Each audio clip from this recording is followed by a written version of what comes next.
好，大家好，现在是5月28号的下午2点15分啊，现在距离这期视频发布还有几个小时了，我们有必要先给大家说一些情况。由于拍摄当天啊，那台小米15 Pro 状况频出，整体表现呢与之前的测试相差很大，所以第二天呢，我们就拿去小米的官方服务中心进行了检测。目前呢，我们这边售后给出的结果是，待机时手机发烫、高温发热属实。在追问2次过后，他们表示并未检测出其他问题，并告知他们的系统里显示这台机器不予保修。但是随后工作人员拒绝将系统显示不予保修写进检测单，只写了故障属实，用户放弃保外维修便将这台小米15 Pro 还给了我们，并暗示我们这台手机的来源非正规渠道。在我们询问有可能来源于什么渠道后，工作人员表示他们也不知道。后来我们火速就把小米15 Pro 寄回给了卖家，这台机器呢是樱木买的，在某鱼上买的啊。他表示才激活1个月，也可以看到激活日期写的是4月8日。正常来说，它应该还是在3包范围时间内的。我们也多次询问了卖家，他反复肯定它是正规渠道所购买的。他表示呢，这台机器可能是因为良品率的问题吧，反正表现不怎么样。我们是一同连着售后单寄给他了。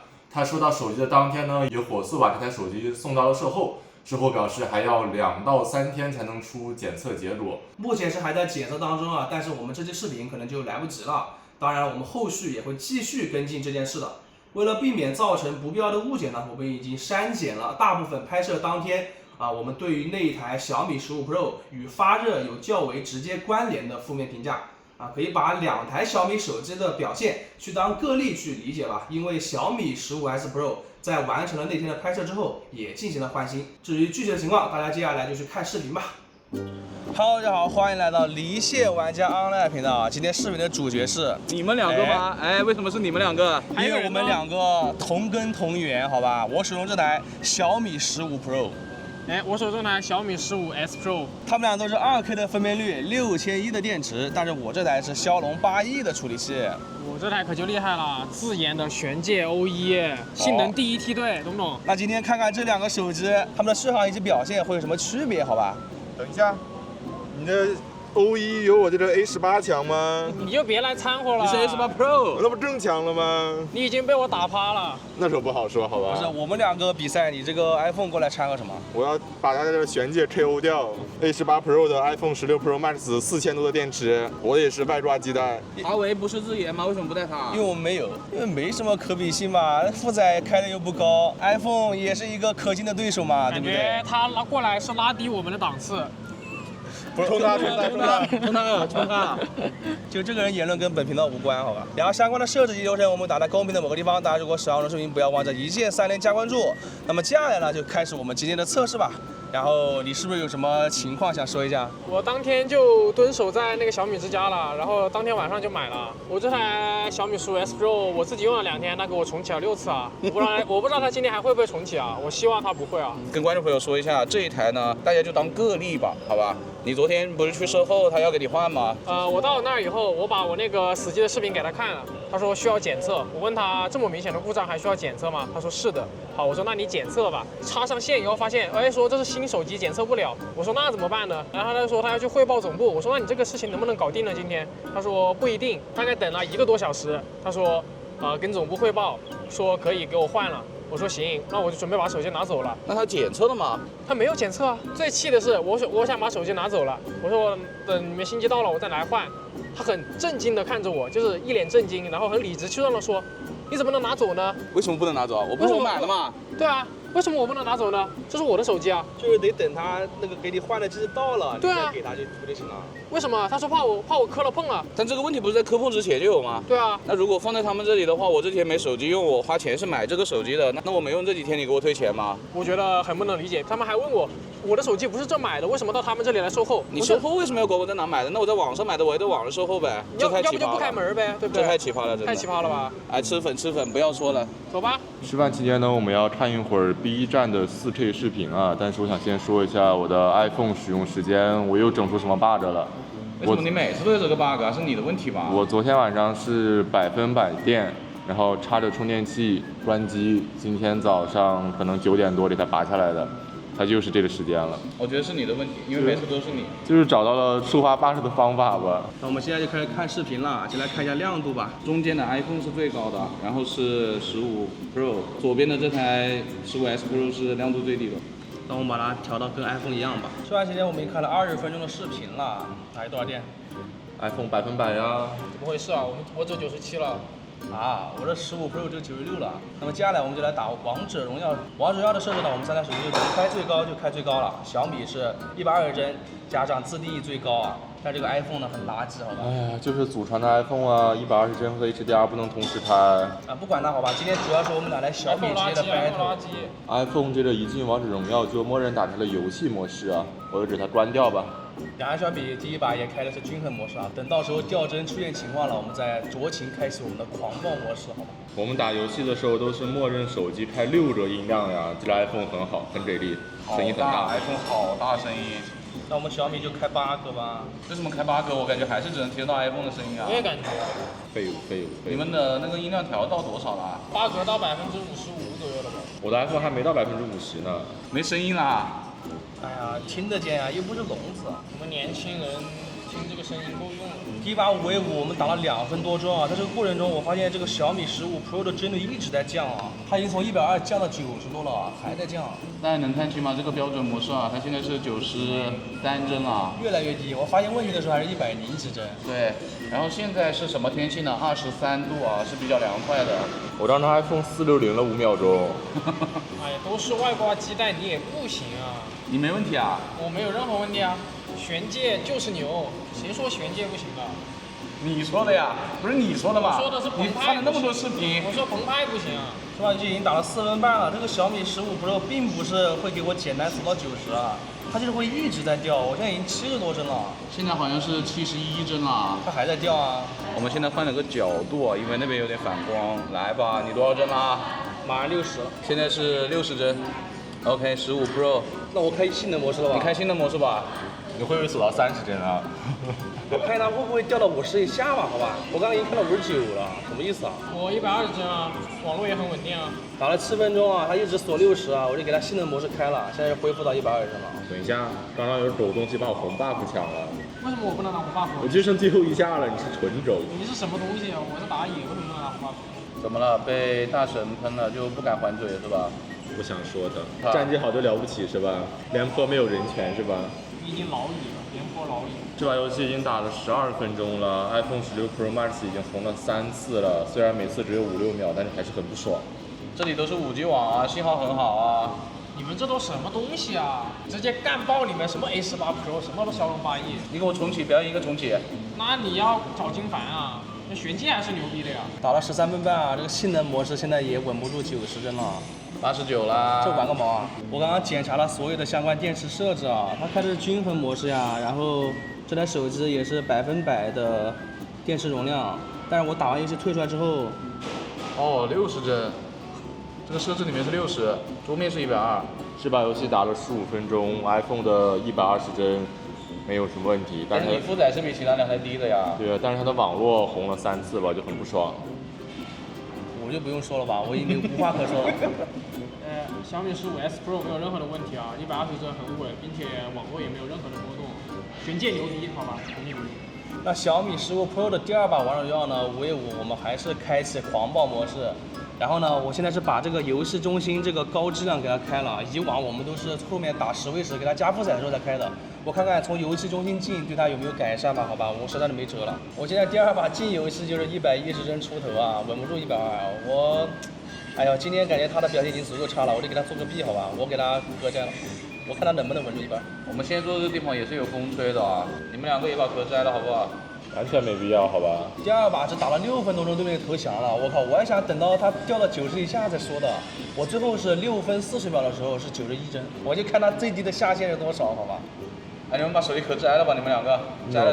哎呀，什么爱呀爱什么呀？什么东西啊？没有用啊。给我摸一下来，我先摸 iPhone，不是很烫啊。那负载也低一点。啊，它负载确实是低一点啊，但15S Pro 比 iPhone 要凉快一点哎。它还凉快啊？比凉快，要凉快一点。那我这个绝对是最热的，凉快一点，我看一下这15 Pro，我这绝对是最热的。这个比 iPhone 要烫一点，是吧？这3台里面最烫的。15 Pro 这个是怎么回事呢？它负载最低。啊，不对，它帧率最低。认准这个啊，以后买小米要认准玄界。你是不是也能套它的壳呀？套哦，它能套，它能套，它能套的壳。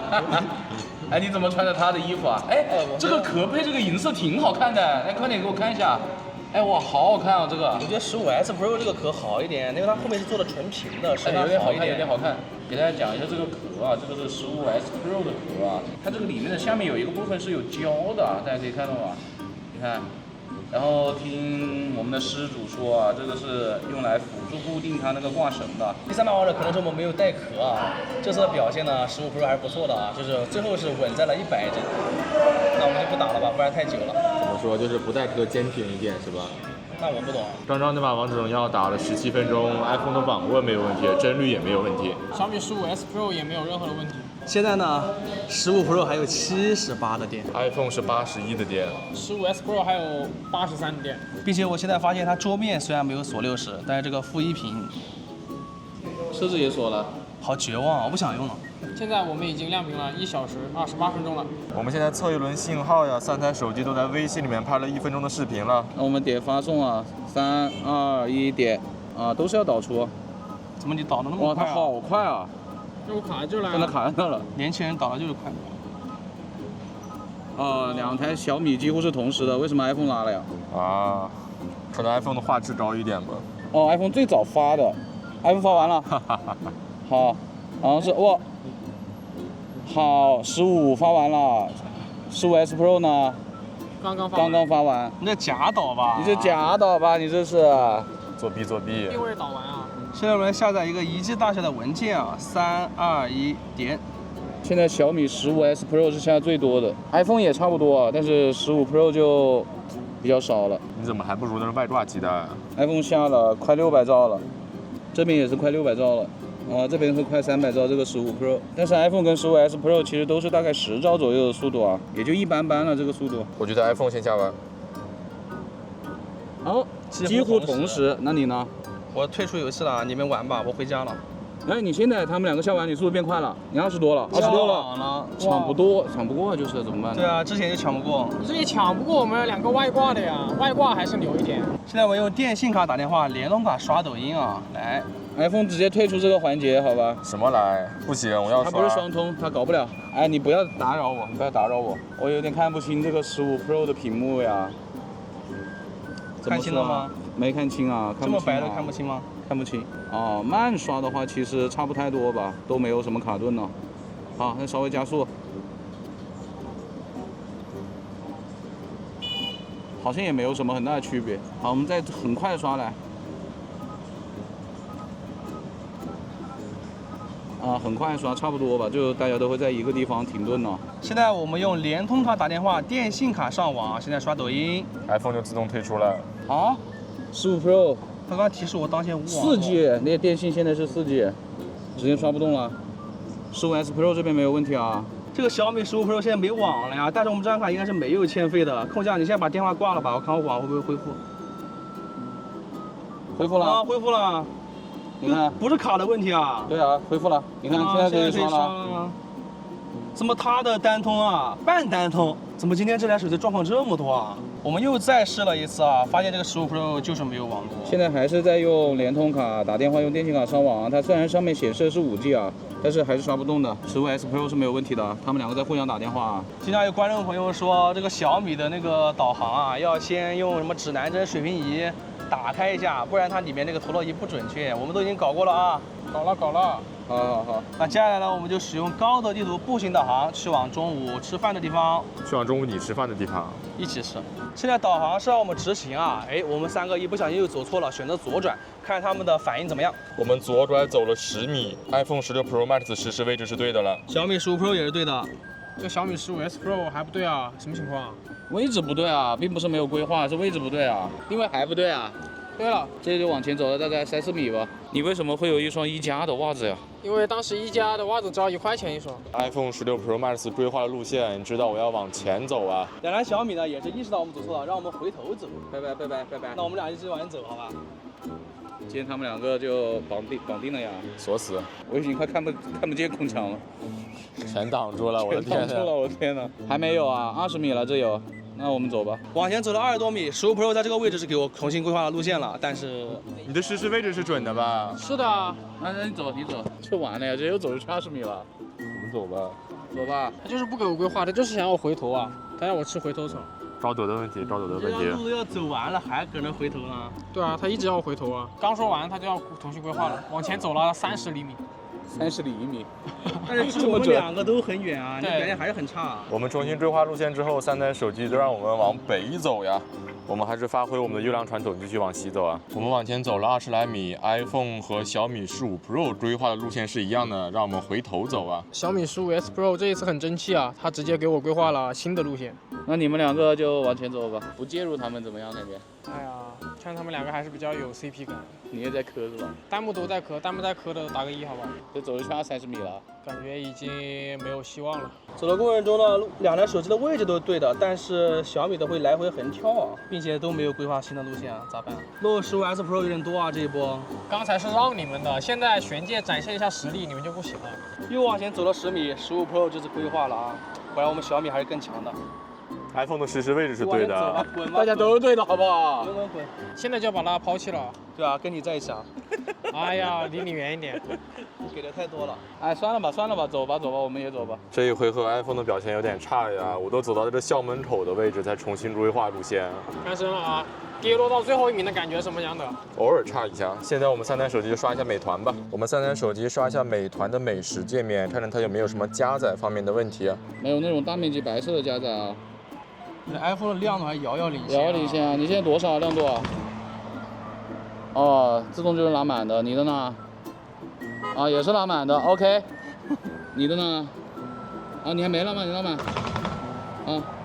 那还是小米15S Pro 又会稍微亮一点啊，但是 iPhone 就遥遥领先，好吧？这在路上天也不热，也就20多度出头，我刷着15 Pro 锁帧了60了。然后15S Pro 没有问题啊。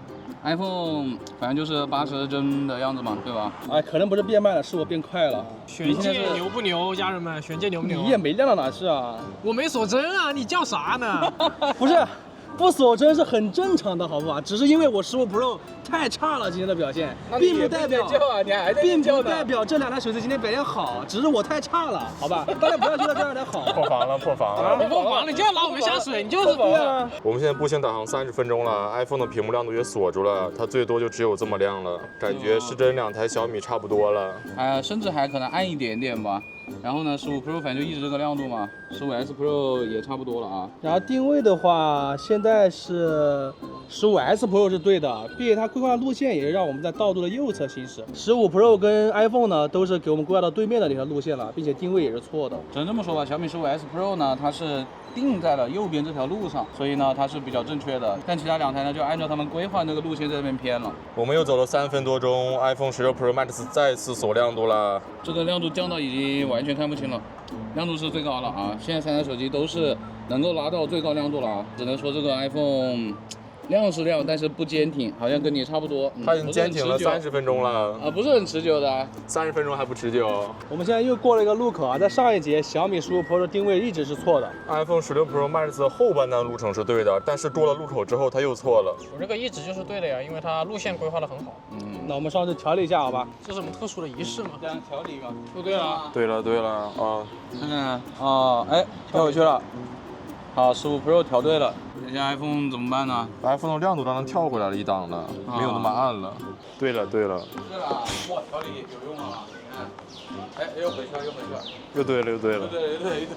好，稳住了应该。啊，稳住了，调好了。你呢？一直对的啊，小米15 Pro，但是它路线是错的。实质上这个15S Pro 啊，它也不是说厉害一点，为什么呢？因为它这个路线其实是在旁边的车道上的，我们应该是要再往里面一点点的。你看一下这个15 Pro 吧，对，这个才是比较符合我们现在位置的。你这个其实就还是稍微有点偏差的。iPhone 都跳回去了，废物！你们抢我台词儿，你就想喷别人是吧？对啊，再来说一遍呗，再说一遍呗。没事，让他说吧，让他发泄一下。我们导航了39分钟，终于到了目的地。整个导航过程中，一开始是 iPhone 的表现领先，然后就是小米15S Pro，小米15 Pro 表现一般般吧。中规中矩，我后半段我的表现是比你要差一点点，好吧？哎，我15S Pro 除了一开始拉了以外，后面都是很领先啊。现在 iPhone 还有61的电。15 Pro 还有60。15S Pro 还有66%。今天我们亮屏了，已经有2小时25分钟了。而且我们在这个过程中还刷了15分钟美团啊。那现在就让韩宝去吃下甜品吧。你去吃吧，我不去了。你必须吃。我不去。里面有人，我们在外面等一会儿吧。还有一个人呢？还有个人，他那个人就是在里面，他真的在里面吗？他在其他楼层好像。他去制造甜品，然后自给自足了。什么意思？有很多水呀、不知道哪来的。我们已经到这个信号比较差的厕所了。现在3台手机呢，我们都是开关过自动亮度，并且都是打开了原彩显示的啊。在这个屏幕的显示效果还是有很明显的区别的。其实 iPhone 这个是算比较正常一点的吧，15S Pro 这个也还可以啊，但是中间这个15 Pro 就好冷啊，对吧？哎，为什么呀？他们两个屏幕不应该一样的吗？还有一个区别就是15S Pro 啊，它是默认把高级材质给打开的，然后我们已经关掉了。15 Pro 呢，默认是不开的啊。iPhone 这边已经好像是没有信号了，两台小米呢就都还有一点联通的信号。来吧，3、2、1点。哦，中间15 Pro 通了，15S Pro 没有反应 ，iPhone 也没有反应。外抓的啊 ，OK， 15S Pro 已经通了啊 ，iPhone 就这个信号好像没有办法。现在我们微信发送一个表情包啊，3、2、1，走。哦，15 Pro 发出去了，15S Pro 哇，无法联系到服务器。iPhone 这边本来就没有信号啊，哎，15S Pro 也发出去了啊，iPhone 这边iPhone 最烂。我们已经进微博哦 ，OK， 进了大概10几秒啊，15 Pro 是刷新了的啊，哦，15 Pro 信号还挺好的，你这边是怎么呢？哎，当前上网卡不佳，那就不开忽略。15S Pro 这边就有点没信号呀，这15S Pro 就没辙了，它已经放弃刷新了。15 Pro 联通 OK 啊 ，iPhone 跟15S Pro 微博都不行。现在我们15 Pro 已经刷出来了，这个抖音我们都是重进的。你看15 Pro 这已经是刷新过的，但是15S Pro 这边是刷不出新的。啊，15 Pro 新的又出来了 ，iPhone 就完全刷不动啊，就没有办法。不用看，不用看。那15 Pro 信号还是可以的啊，联通在这里面也是 OK 的，虽然它有加载了。信号已经没了。小米15S Pro 的联通卡已经没有信号了。那就是这么个情况了，15 Pro 吊打吧。我们现在3台手机已经切换到电信卡了呀，这个 iPhone 电信也没有啊，好像。那我们现在打电话吧，3、2、1，走。啊，15 Pro， 哎，15 Pro 通了，15S Pro 通了，然后 iPhone 自己已经没了，对啊 ，iPhone 已经没有了，那怎么办呢？再打一次试试 iPhone。等你。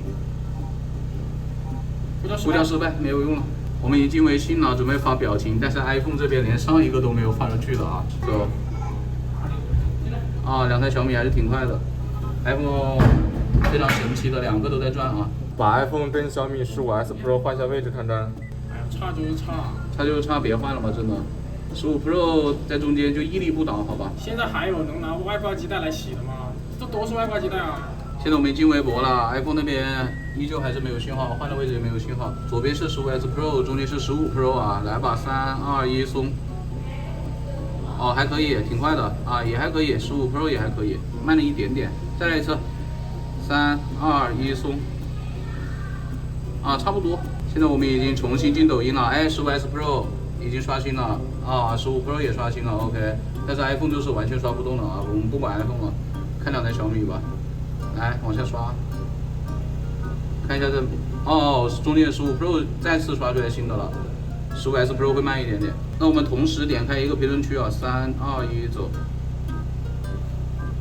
OK， 15S Pro 都是外挂基带，但是15S Pro 明显比 iPhone 要好啊。怎么感觉这个15 Pro 现在这一下刷出观众来了？它在加载之前的啊，它也刷出来了。那这里3台手机的信号就是 iPhone 最差，联通的话是小米15 Pro 好很多，电信的话是小米15S Pro 会比15 Pro 好一点，他们俩都还可以。现在我们来到地下车库，用微信扫这个墙壁上的二维码，1米的样子啊。3台手机全都是联通的4G 往来，3、2、1，松。哦，几乎同时扫到。中间的15 Pro 好像稍快一点点啊，但是大家都还挺好的。现在我们离那个二维码大概有4、5米的样子啊，来3、2、1走。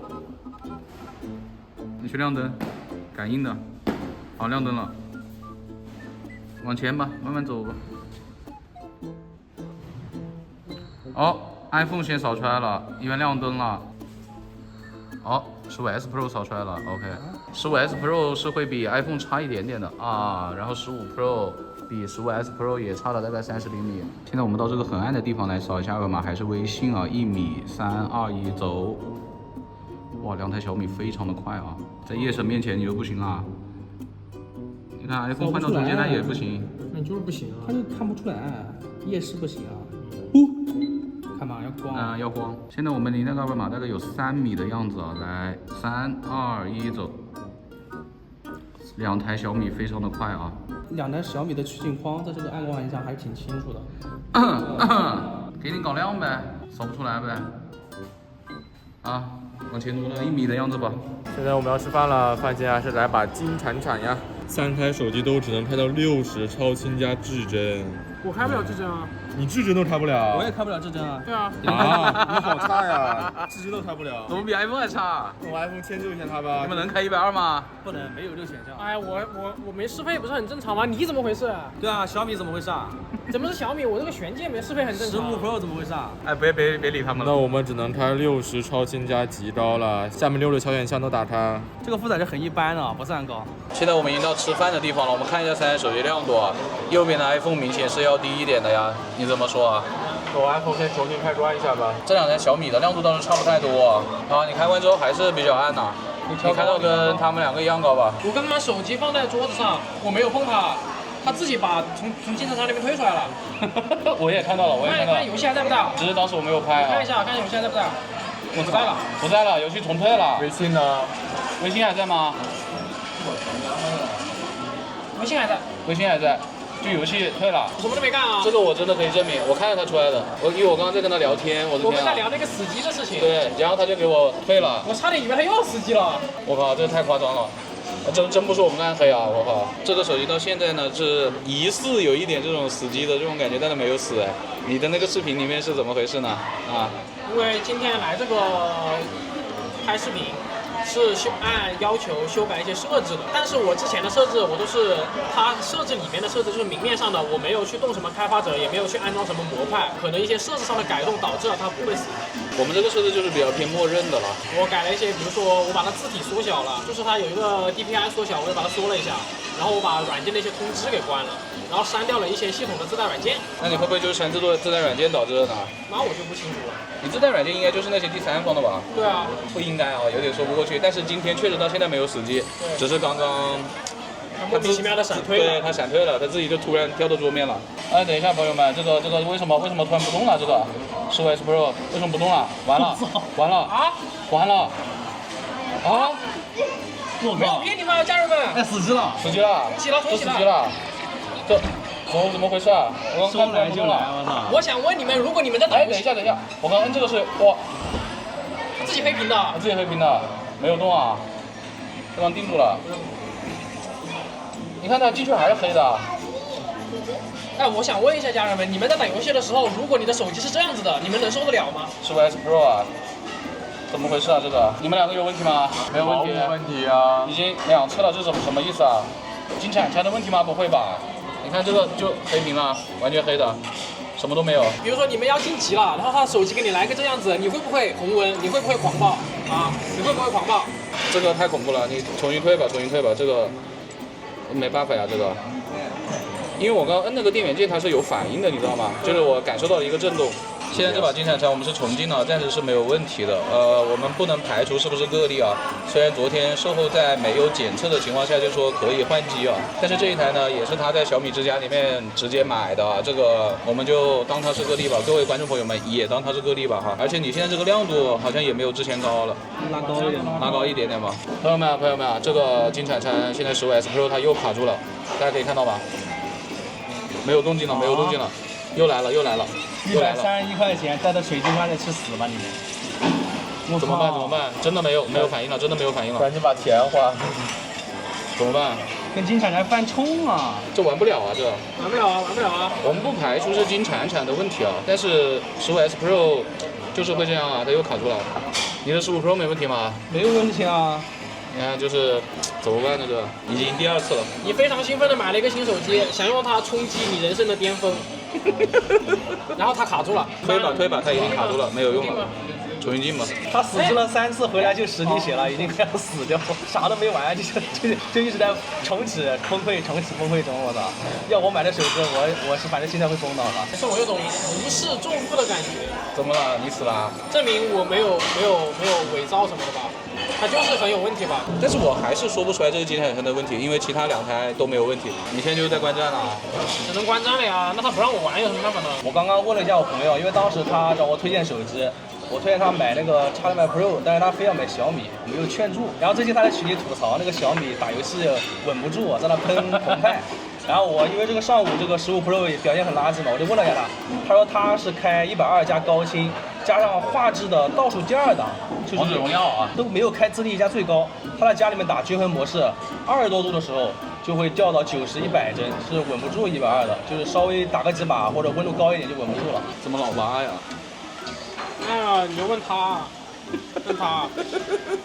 你们俩呢？轻轻松松。好，这把今天打了34分钟。15 Pro 跟 iPhone 的帧率跟网络都没有任何问题，至于15S Pro 大家已经看到了，好吧？我的帧率和网络也没有问题啊，就玩不了是吧？就是死机，就玩不了而已嘛，就玩不了而已嘛。现在 iPhone 还有43的电，15 Pro 还有36的电，15S Pro 还有49%的电。现在我们亮屏时间是3小时25分钟。OK。那么菜上齐了，我们接下来就把手机交给大师来拍点照片吧。这一台小米15S Pro 呢，它的界面啊跟这台15 Pro 是有一点点区别的啊，但是它们 HDR 什么都是自动的，并且用的是徕卡生动啊，1倍拍全部，然后2倍呢就每个菜拍一下。还有激活什么美食模式吗？我没有看到有什么美食模式哦。我感觉15S Pro 它的对比度好像是比15 Pro 更高一点的。15S Pro 确实好黑哦。你要说这2台小米哪一个我更想吃呢？那肯定是15 Pro 的我会更想吃一点啊。但是15 Pro 的呢，我觉得也没有好到哪去啊。iPhone 就还是那个 iPhone 吧，显得比较自然一点。但15 Pro 在有些菜上也会显得那个对比度很高啊。这3台里面，我觉得 iPhone 是比较自然的，很接近真实的情况。至于哪个更好吃呢？大家就自己看吧。吃饭期间，我们就看 1080P 的 B 站原画直播，并且打开弹幕。现在亮度3台手机是差不多的啊。来吧，放在边上，开吃。我们吃饭的时候看了30分钟的 B 站直播，现在 iPhone 还有36的电，15 Pro 还有26，15S Pro 还有43%啊。现在我们亮屏时间已经有4小时1分钟了。那接下来呢，我们就去坐地铁吧。期间我们会刷一下信息流。这2台都给你刷抖音，你岂不是爽死了呀？这白天没刷吗？现在不得多刷一点弥补回来？你这个人设真的是屹立不倒啊！我的挺正常啊。只能说比他们的正常一点。刷了10分钟抖音了，现在换了小红书啊。什么东西啊？香烟大奶牛是什么东西啊？你怎么看的就这种东西啊？我看你的比较正常一点。来。问女生们一个问题。别问了。没有女生。我们现在要到5一广场了，看一下有没有卡顿的情况。我倒是挺顺畅的，这个 iPhone 好像有点加载啊。看一下，还好。有了 iPhone 有了啊，都有了，都开始有一点，但感觉 iPhone 会稍微明显一点啊。OK。车门采取方向为右侧，但是感觉它会卡久一点。对，它卡的久一点。刚刚我们已经刷了10分钟小红书了，现在换淘宝。地铁上我们已经刷了30分钟信息流了。经过5一广场的时候，3台手机都出现了一定程度的加载问题，但好像是 iPhone 最严重啊，小米2台好一点。现在 iPhone 还有28的电，小米15 Pro 还有18的电。小米15S Pro 还有35%的电。今天我们的亮屏时间已经有4小时31分钟了。那么接下来呢，我们就使用百度地图穿一下南门口的巷子。今天搁这晒太阳呢。今天你们是贴得很紧，但是依旧没有交错啊。我们走了12分钟到目的地了，先看一下3台手机的起点。那毫无疑问是我的 iPhone 是最准的。这个小米15 Pro 呢就偏下了一点啊，但是15S Pro 呢到对面去了。这啥呀？非常的夸张啊！因为我们当时其实是进里面看了一下手机的，然后我们就直接在华为店门口开始的。按理说不会有什么偏移啊，为什么都这么长？华为在这呢，华为。对，华为在那个里面呢啊，iPhone 这里是相对来说比较准确的。但是它后面的路线是错了啊，直接它就为什么往下走呢？请问一下。不知道呀，就突然犯病了一下吗？但是你就在疯狂修正呗。我们刚进巷子的话是15 Pro 这里最准啊，它几乎全程在路上。iPhone 呢会稍微有一点偏啊。这个15S Pro 呢也会稍微有点偏啊。这个回头路 iPhone 怎么是一个斜的？我边是直的呀。然后这边是15 Pro 的轨迹应该是最准的，我们是有接近交错啊，但是它这里稍微交错一点，这个问题不大，形状也是它比较对。这个怎么就S Pro 交叉了？S Pro 感觉也是不太准的啊，这个位置啊。到这个拐弯的话，3台好像都一般般吧。然后往下走的话，这条路。是 iPhone 比较准，iPhone 就会比较准一点了啊，然后15 Pro 就偏的比较多了，然后15S Pro 也偏的比较多了。我们到大奈小吃这个位置的话，可以看到的是15 Pro 其实还挺准的，这个拐弯 ，iPhone 也还可以啊。15S Pro 呢，感觉会偏下一点了，因为我们是贴着上面一点走的啊。这个为什么 iPhone 这个地方会有一个凸起呢？这个是不对的啊。折的好多啊，这干嘛？对，15 Pro 就还可以，挺丝滑流畅的。这个就有点奇怪了，它就直接上去了，它没有这种拐弯啊。两栋楼之间这个位置的话，15 Pro 碾压，15 Pro 是最精准的啊。然后这个 iPhone 次之吧，15S Pro 已经到69栋楼上去了，接下来这段路呢 ，iPhone 这里就感觉有点崎岖，有点奇怪啊。15 Pro 这边还 OK 的，然后15S Pro 就感觉精度不是特别高，它就一直在有点偏的那种感觉啊。我们都是沿着这条路走的，可是你看 iPhone 是很明显的不在路上的，15 Pro 是比较在路上的啊。15S Pro 呢会相对来说差一点点吧，但是比较接近路啊。接下来就是开过的古潭街了。iPhone 好差，都基本没有在路上的情况。对。然后15 Pro 是还比较准确的啊，15S Pro 也还可以了，也比较在路上了。那这个轨迹之路就是 iPhone 最差了呀，15S Pro 稍差，15 Pro 的表现是最好的。但是15S Pro 那个起点差太多了，有点太飘了。步行者级记录之后 ，iPhone 还有21的电，15 Pro 还有10%，15S Pro 还29%。今天我们亮屏有4小时50分钟了。你有没有想过，目前续航你是最强的？完全没有想象到，我以为今天我来当垫底的。由于这个小米15 Pro 现在只有9%的电了，我们怕电量太低会影响它的算法，所以今天拍照呢，我们就到时候延后，到时候给它充了电之后呢，我们再拍照。我们就先打车去往中南那边了。过程中呢，3台手机就用高德地图的车载导航。主要看一下在南葫芦隧道里3台手机表现怎么样。我们现在已经上车了，3台手机都有车道及导航。现在他们3的车道都是对的呀。我们刚刚都已经开完过自动亮度了啊，感觉 iPhone 和15S Pro 会稍亮一点，中间这个15 Pro 感觉一般般哦。我们现在左转啊，导航还是直行，看看他们谁反应快一点。左边的 iPhone 最先反应，然后是中间的15 Pro，最后是15S Pro。我们现在右转就要进入到隧道了。好的，我们现在已经进到隧道里了，3台手机都在隧道定位中了。这个15S Pro 显示的车速怎么比另外2个慢这么多？是中间的小米15 Pro 进程最快呀。但是还好吧，差距不是很大。现在他们3的车速差不多，我们现在正在这个弧线行驶，3台手机看起来进程都是差不多的，比较挺准的啊。现在岔路口就在我们前面，但是我们还没进的啊，全部都有点进去了。15 Pro 已经进去好多了，其他2台都卡住了。好，我们现在刚进，这15 Pro 都已经快出去了呀。这就有点不对了吧？这其他2台都还可以，中间的15 Pro 15 Pro 停住了还不动，速度都没有，中间这个15 Pro 拉了，这环节拉了。好，现在我们就要出隧道了。15 Pro 闪了一下，闪现出来了。左边的 iPhone 快闪 ，iPhone 怎么出来？闪了 ，OK。现在我们已经汇入到主路了。出隧道这一下就还是15S Pro 要好一点。从隧道出来之后，3台手机就没什么很大的区别了。现在我们马上就要到目的地了。整个导航过程中，在隧道之前，3台手机都没什么问题，但是偏离路线的时候是 iPhone 反应先最快的。刚刚进入隧道时，3台手机表现也很好，在快要进入到岔路口的时候，3台手机表现反正都不怎么样。其中是小米15 Pro 率先进去了，另外2台就在外面卡了一会儿。快要出隧道的时候，3台手机也出现了不同程度的情况，反正综合表现都一般般吧。现在 iPhone 还有15的电15 Pro 只有2%了，哦哟，15S Pro 还有24%的电。 ，5小时12分钟啊，今天。那接下来我们就打微信视频通话吧，让这个15 Pro 赶紧结束掉吧，然后我们给它充电，然后继续拍照。我们来看一下3台手机的微信视频通话效果。首先这个15 Pro 只有1%的电了，左边这台 iPhone 哦，它视角是比较广的，而且人的肤色也是比较自然的吧。看 iPhone。对，然后中间这台15 Pro 呢，小米的优良传统，好吧，脸上也是各种麻麻赖赖的东西。然后呢，15S Pro 呢也有一点点那种东西吧，但是不是很多，而且肤色是比较自然的。这个就很奇怪了，我只能说，为什么2台这样的手机会有这么大差别呢？这台15 Pro 真的好丑啊！哎呀，完了，它要关机了，它要关机了，这才打了1分多钟啊，它要关机了呀！我们都没有看后置呢，那我们就看一下 iPhone 16 Pro Max 跟15S 的后置吧。16 Pro Max 这边就是感觉颜色会比较暖一点啊，而且清晰度感觉也还比较高一点。这个15S Pro 呢，就感觉画质要差一点点哦，颜色有一点点偏蓝，别的也没有很大的区别了吧。现在我们 iPhone 16 Pro Max 和小米15S Pro 啊，都打了10分钟的微信视频通话了。iPhone 这边是11%的电，小米这边是21%的电啊。那我们接下来就开始录像拍照了。充电完毕啊，现在2台小米都是21%的电了。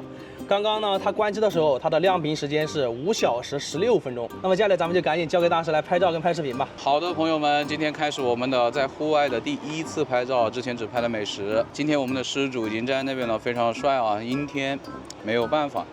3台手机呢是这样的，全都把 HDR 关闭了，可以看一下现在这个屏幕亮度。iPhone 就是非常明显的亮啊，虽然它只有10%的电了，好吧。那我们就先开始拍了。我现在慢慢的向它走过去。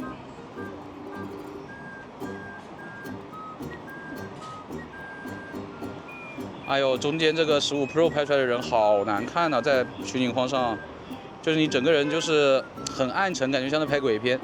现在我慢慢的转圈啊。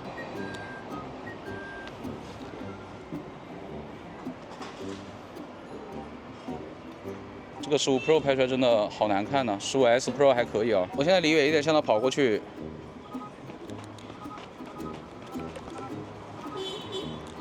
好。现在我在跑转圈，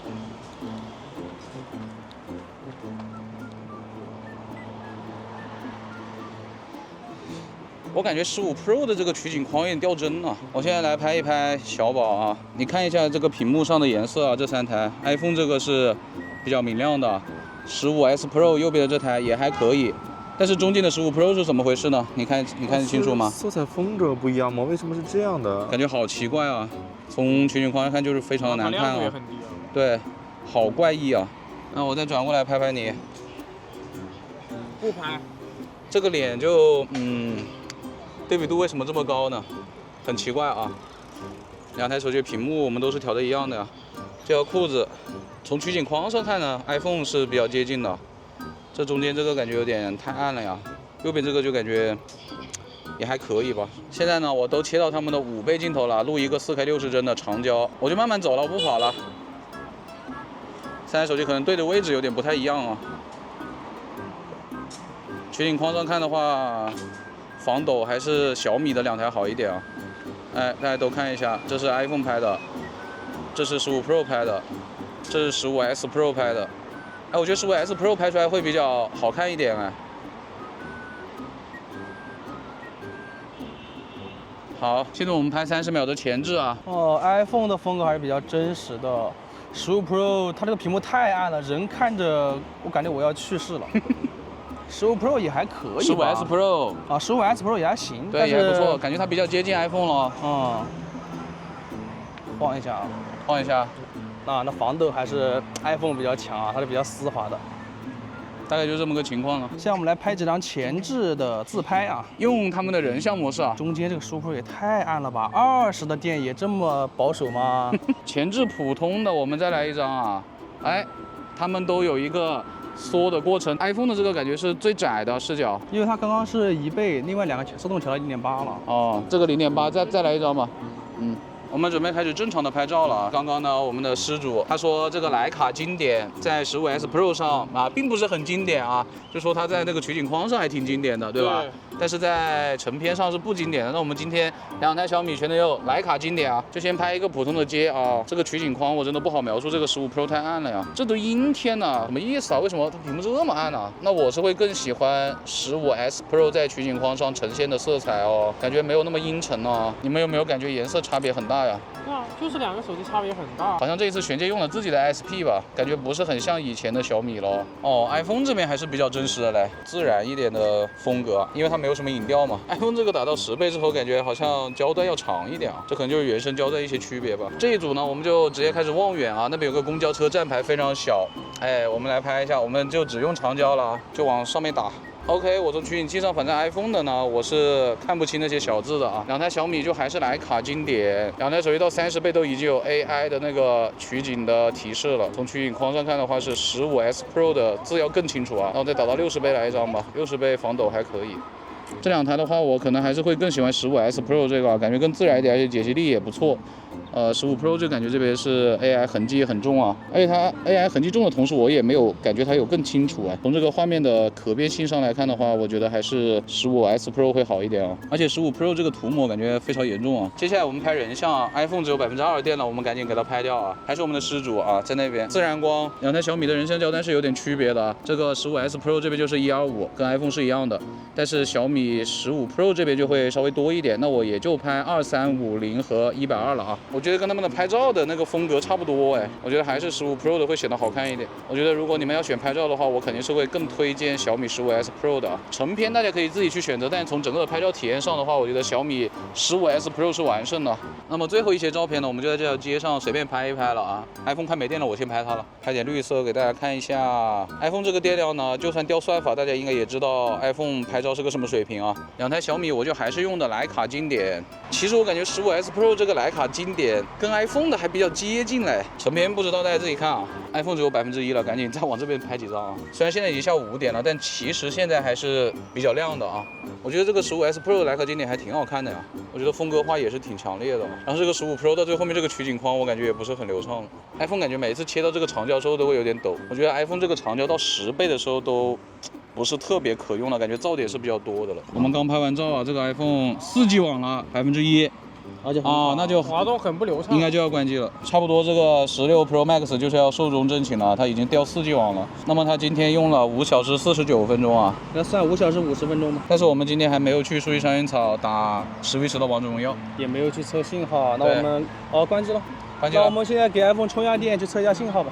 OK， 朋友们啊，现在我们已经到这个树叶朝原草里面了，这里信号比较抽象啊。这2台反正都已经没有电了嘛，我们刚刚给他们充了一下电啊，我们就直接来测一下他们的信号。我们已经在微信里面拍了1分钟的微信视频了，然后可以看到就是他们的网络其实一直是在变化的，刚一会儿4G 一会儿5G 的，现在都是5G 啊。那我们来点击一下发送，点，都在导出 OK。15 Pro 先发了，其次是15S Pro。iPhone 为什么在这个环节现在变得这么差了？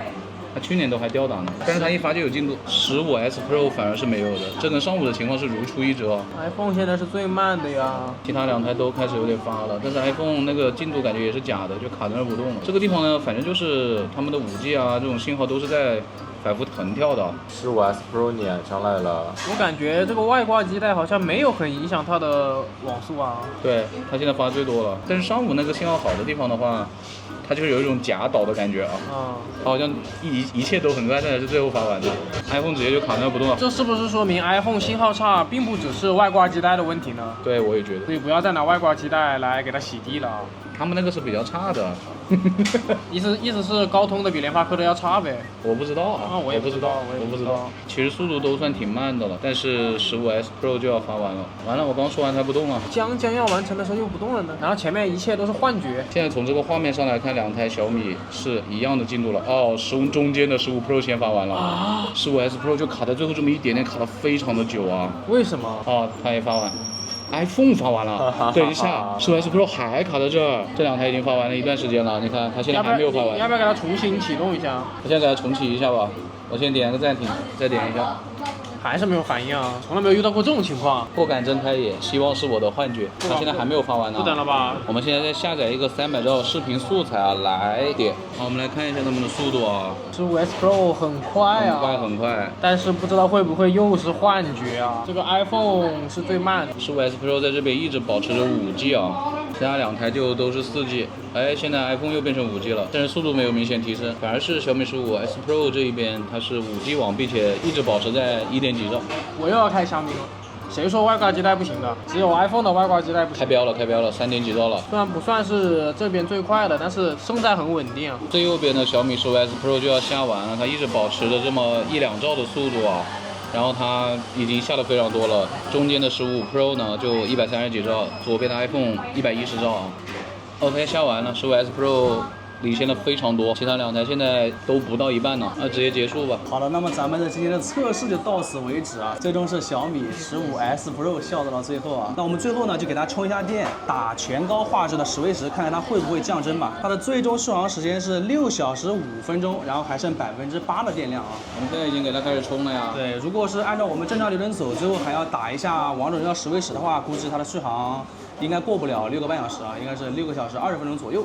为了给它拉高一下负载啊，我在那个游戏中心里面把它的 GPU 调成了高质量，然后我就在这里面开始游戏。今天就是你一个人打了？没办法呀，他们都太垃圾了，撑不到。为了让它尽情的发挥啊，就把它壳给摘了。游戏开始了1分多钟啊，已经卡了1分多钟了，完全是不能玩的状态啊！这个下载那么猛啊！上网的卡已经改到了电信卡，但是它依然是几乎玩不了啊。然后现在好像还是不行，你看还是黄的啊。现在又好一点了。你就放在这个位置玩呗，你给它换个位置。你看又红了，又红了。切到电信卡还是没有什么用啊。我只能说比联通好一点点，但是现在帧率又回到120了。刚才有一段几秒钟是，哎，你看104了，104、117，应该是掉帧吧？应该是因为网络太差了，然后它又回来又会掉帧。因为我们是把电充到了22的啊。对，所以不存在低电量限制性能。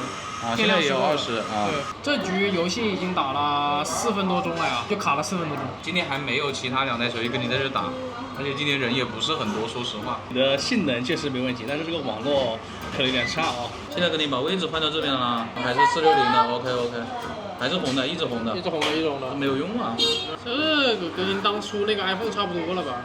你出去吧，要不？真的，如果不行，你等下回来告诉我怎么回事啊？怎么说啊？你刚出去有改善吗？出去的话会有明显的改善，它从一直红变成了偶尔的黄一下。然后它的帧率呢不会锁帧，但是会在115到120之间跳动。然后我一回来又变成红的了，那我怎么办？我应该出去玩吗？你不应该在这里。这个地方我们也来过很多次，有很多手机其实在这里信号都是没有很大问题的。坐我这个位置。哦，还是红的。那再切回联通看看。哎，怀用机这里离门口其实蛮近的啊。我换回了联通卡，好像也没有什么改善啊。现在是绿的，但是刚才也绿了一下又变红了。哎，现在好像稳定一点了。是不是我得这样玩？你刚刚又不行了是吧？对，我刚才只要把它放平就不行了，是不是我得？刚刚又黄了一下，你看又黄了。竖着玩好像就绿了，那我竖着玩吧。竖着玩是什么意思啊？而且黄啊，红了。OK， 红了呀，这没有办法呀，这其实就是这里网络很不稳定，它没有办法稳定在一个流畅的情况呀，对啊，延迟就是会很高啊。我现在只能这么玩好像能玩。你这个太抽象了吧？你这个什么姿势啊？刚才这个游戏提示我您的网络连接不佳，请更换网络尝试啊。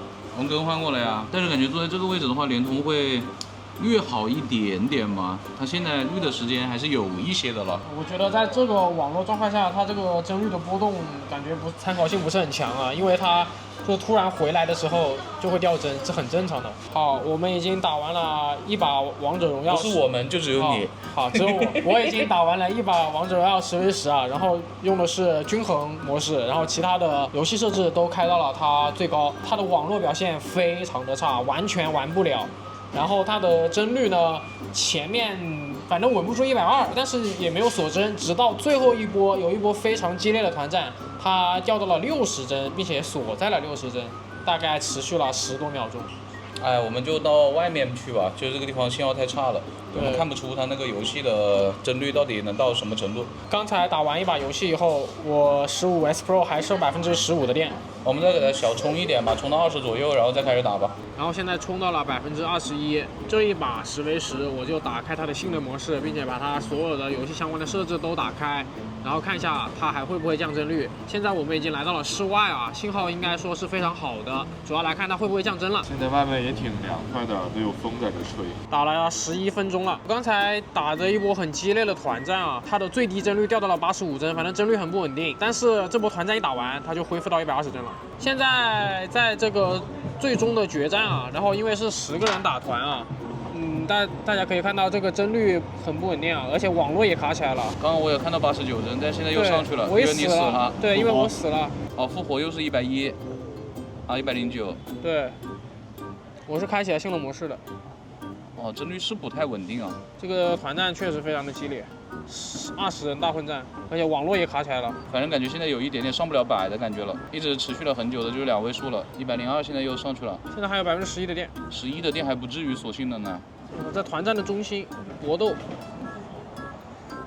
在这边很肉搏。我看到60-70帧，其实最后，但是很短暂啊。应该不是锁帧，就是团战太激烈，就掉帧吧。好了，现在就由我这个 iPhone 15 Pro 来开始今天的总结。iPhone 15 Pro， 啊，小米15 Pro 开始今天的总结。今天它的亮屏时间是5小时16分钟，但其实这是我们迁就它的结果啊，而且适配做的也不行啊，发布这么久了，金厂家还没有120帧加极致这个画质啊，但是所有的小米好像都没有。今天它为数不多的几个优点就是在厕所它的联通信号表现非常好，它的步行轨迹之路要比另外两台要好一点。而我了，今天第二个没电的是 iPhone， 它的总体续航时间是5小时50分钟，反正也不怎么样，也没有走完我们全部的流程，就是很 iPhone 好吧，就是没有任何的意外。它的优缺点也非常明显啊，它的优点就是屏幕真的足够亮，比他们亮一个档，但是它也会因为屏幕太亮那种发热降亮度之后也比他们还暗，就不怎么持久吧。但是这个区间范围还是蛮大的。上限高，下限低是吧？至于它的信号呢，就一坨，好吧，在你的卫生间里，反正怎么样都是最差的，无论是联通还是电信。再输一小烟草，反正也没好过啊。它的扫码化在暗装情况下是很差的，都比不过这两台小米15，但是在稍微亮一点的环境来说，它又很好，就很两极分化。我这台 iPhone， 还有它的微信视频通话前置视角真的是非常广，他们俩的太差了，而且画质也还不错了。对啊，看帧率也高，人脸的肤色看着也很不错呀，特别的自然，就非常好。其他的话，这台 iPhone 也没有什么太大的槽点啦，反正一如既往啊，就跟我们预估的差不多，非常的稳定，就跟白开水一样吧，没有什么让人使用的欲望。好，接下来就轮到我这个最终的赢家小米15S Pro 啦。它今天的续航时间是6小时过5分钟，还剩了8%的电量。但是呢，因为我们今天是把打王者的项目挪到了最后面，所以如果我们先打王者的话，它的续航可能也就是个6个小时出头，应该不会更多了。然后它今天整体的表现确实是非常的优秀，比较差的几个地方就是，第一，在那个厕所的联通卡，它的信号表现是非常非常的差，只比 iPhone 好一点点。其次呢，就是在输液打王者的时候，网络信号非常非常的卡顿，可以说稳坐安卓到1的宝座了啊。那个信号倒数第一梯队了，完全不能打。还有一个比较差一点的地方，就是它在步行轨迹记录的时候，它的表现也是不太行的。对，偏移是有点大的。对，特别是它那个起点的飘忽啊，而且它的这次的发热控制，我觉得也挺好的呀。而且我的下载速度和上传也没有，好像也没有受到太大的影响。但是它的那个上传的时候会有一点那种假快的感觉啊，就会卡在最后或者什么时候。但是我觉得总体来说影响不大，好吧？这个外挂基带比预期是要好一点。对，而且有一点就是你为什么能够遇到那么多 bug？ 为什么今天一天我们只遇到金铲铲那个呢？但我觉得金铲铲那个也很严重啊。但是它没有重启，没有死机。我自己用的时候，在它自己的设计里面调了某些功能，导致有些冲突吧。但实际上那个也不应该出现的，不应该出现。打了20-30分钟，金铲铲卡死了3次是吧？就差没重启了，就差没重启了，我觉得也挺夸张的。所以说，我觉得大家还是再观望一下。我不知道是澎湃的原因还是玄界的原因。但是我得说一下他们的拍照啊，就是首先他们的焦段都是那种超广角主摄和那个的120毫米的超长胶啊，我是觉得不太行吧，就是这个胶带有一说一，不是很实用啊。然后他们的那个5倍呢 ，iPhone 就不说了，好吧，一如既往。15S Pro 呢，从取景框上看，我觉得是会比15 Pro 要好一点的，要好看。啊，至于成片呢，我觉得大家可以去看一下啊。我从他们两个的手机屏幕上看的话，15S Pro 的那个风格，我其实是更喜欢的。他们的夜景，我觉得今天也没有很大必要再去拍了吧。iPhone 反正也就那样了吧。好的，那么以上就是本期视频的全部内容了。大家如果喜欢我们的视频，一定不要忘记一键三连关注，更多精彩视频请继续关注离线玩家。好嘞。我们下期视频再见，拜拜拜拜。最后再跟大家说一下啊，这台机器它是在售后没有检测的情况下就同意换机了的啊。你什么时候拿去换啊？我昨天就去换了，然后他说要等货送过来，然后今天上午的时候货就已经到了，但是因为他们那边售后要6点钟就下班了，我们拍完已经过时间了，所以可能等后天。要过2天吧。对，过2天再去换。OK， 最后就跟大家说一下这个情况，可以把这一台的缺点当做个例吧。那你的这台15 Pro 是个例吗？我们运气就都很差，反正所有有问题的小米全被我们买了，为大家造福了啊！大家买的都是好小米，祝大家买到的都是好小米。好嘞，好嘞，好嘞，真的拜拜了，真的拜拜了。